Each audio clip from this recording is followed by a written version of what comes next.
GMA News and Public Affairs. Walang kinikilingan, walang pinoprotektahan, walang kasinungalingan. Serbisyong totoo lang.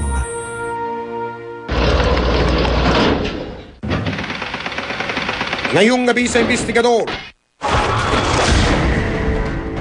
sa Baliwag, Bulacan, pulis itinuturong nasa likod ng palabas na may hubaran.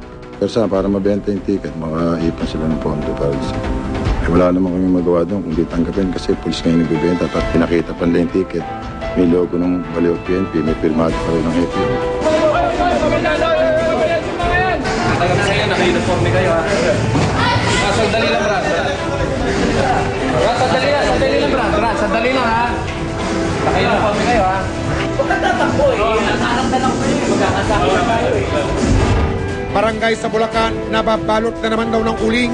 Hindi naman humihinto sila, araw-gabi pa rin.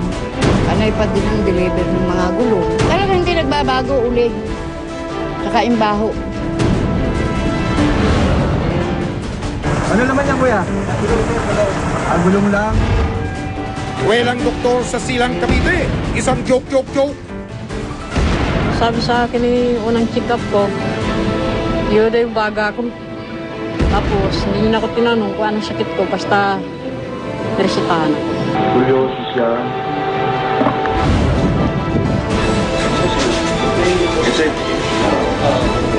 Sir, doktor ho ba kayo, sir? Doktor po kayo? Oo. Magandang gabi po, ako si Mike Enriquez at ito ang investigador. Huwag kayong bibitiw dahil ang mga kwentong isinusumbong nyo sa amin, hindi namin tatantanan.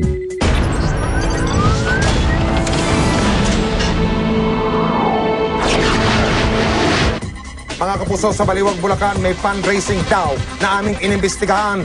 Sa halagang 300 piso makikita ng mga kalalakihan kung paano tumambat sa kanilang harapan ang hubad na katotohanan.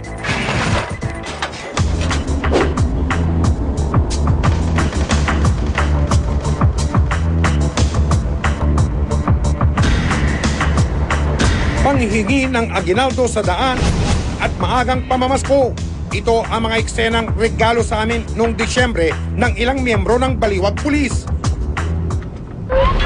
Tinatanong lang namin kayo kung ano kayo. Ba't ayaw nyo magpakilala? Eh, pulis kami rito. Pero dahil sila ay naughty at not nice, Halimbawa, meron mga illegal activities ng tao ko, mas more na gusto ko pagka meron illegal activities na picture para merong ebidensya na gumagawa ng kalokohan yung mga tao ko. Hindi natin na i-tolerate yun.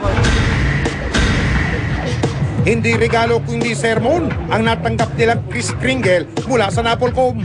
Sorry, so hindi talaga nakikita nyo. Hindi nakikita nyo? Wala ka nakikita ng 26. Tsaka kagaya na sabi mo kanina, di ba? Natinigita nyo. Wala yun. Kinasabi mo yung plate number, may problema, lalapitan mo, titigan mo, paliliwanag mo sa'yo. Improvise plate ka. Hindi sila nagpapaliwanag sa'yo. Nag-i-issue ka ng traffic citation ticket. Masakit sa mata lang, di ba? Dahil sa pag-amin sa pagtanggap ng pera mula sa motorista, dinisarmahan na ng kanyang hepe si PO3 Cruz. Pinuwag na rin ang kanyang grupo. Ilang araw lamang matapos ang maagang pamasko ng Napolcom sa ilang pulis Baliwag, eto amoy na naman daw ang simoy ng pamamasko sa kanilang lugar. Tungkol sa mga pulis Baliwag na nag-prepare ng show para sa kanilang Christmas party. Nobody kaya ang mga mamang pulis. Lahat daw imbitado sa ayaw at gusto mo. Marami yung binibigyan sa Pangulo ng mga sakyan dyan, yung mga paradahan dyan, marami binibigay. Yung iba nga dyan, nagsoli na lang. Dahil mahal yung ticket. Hindi kaya, lalo na sa tricycle driver, hindi kaya. Lahat ng samahan dyan, FX, mga paradahan ng jeep, tricycle driver, binigyan lahat ni Sareto Johnson.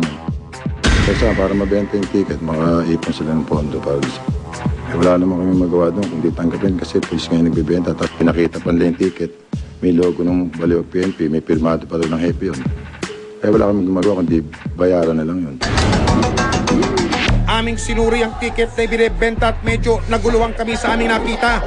Sa harapan ng ticket, kapansin-pansin ang mga katagang Pre-Christmas Big Night. May special guest din na celebrity starlet at models. Parang di naman pang Christmas ang tema. Yung isang ticket, 300 pesos. Palagay doon, libreng 2 bottles, saka isang platitong mani. Beer at mani? Hindi naman yata bagay yun pang Noche Buena. Sa likod naman ng ticket nakatatak ang logo ng mga Santa, ang Baliwag Police Station. Pero teka, midnight, starlets, clear at bani? Sa pagkakaalam ng aming informante, anong klaseng show ba yan? Bolso yung nakalagay sa ticket ay pa-big night ng pulis sa isang club sa Baliwag. Hindi namin alam na, nagulat kami, hindi namin alam na bolso pala yung alam namin. Simpleng show lang. Hala, ang Bold Liwag Baliwag Police nagpapa-bold show raw. Naloko na.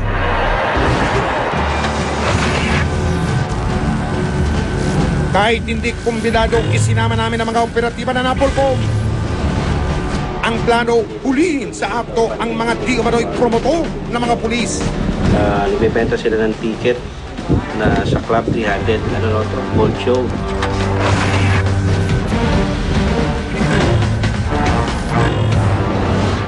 Pagdating sa Baliwag, Bulacan, dumiretso sa istasyon ng pulis ang ibang mga operatiba. Plano kasi nilang gamitin mismo ang mga pulis Baliwag sa pag-raid sa di umano'y bold show na magaganap. Habang ang grupo naman ng investigador tubuloy na sa pa-big night sa Kilometer 48 Super Club. Pagpasok sa club, may bantay sa may entrada. Agad kaming bumili ng ticket para makapasok. Dahil walang panukli ang bantay, tinawag nito ang kasama para papalitan ang aming pera. Pero parang may kakaiba sa bantay na ito. Medyo matikas ang tindig at parang pulis ang forma. Paglapit niya sa amin, teka, parang may nakasugbit. Sus, Mariosep, may baril ang bantay. Ang pulis, ang bantay. Sa loob ng bar, isang lalaki ang agad naming napansin. Si Police Inspector Gregorio Santos, isang opisyal ng Baliwag Police. Ano kaya, sir, ang ginagawa mo rito? Dahil kumpirmado may pulis nga sa lugar, ang inaabangang bold show naman ang hinintay namin. Gilid dito, gilid doon ang mga babae. Bigay na bigay sa pagsasayaw. Ilang minuto pa, lumabas na ang starlet na hinihintay ng lahat. Kembot sa kanan, kembot sa kaliwa. Higa, dapa, halag, ginawa na lahat. Ilang saglit pa ay hinubad pa nito ang kanyang suot na pambaba.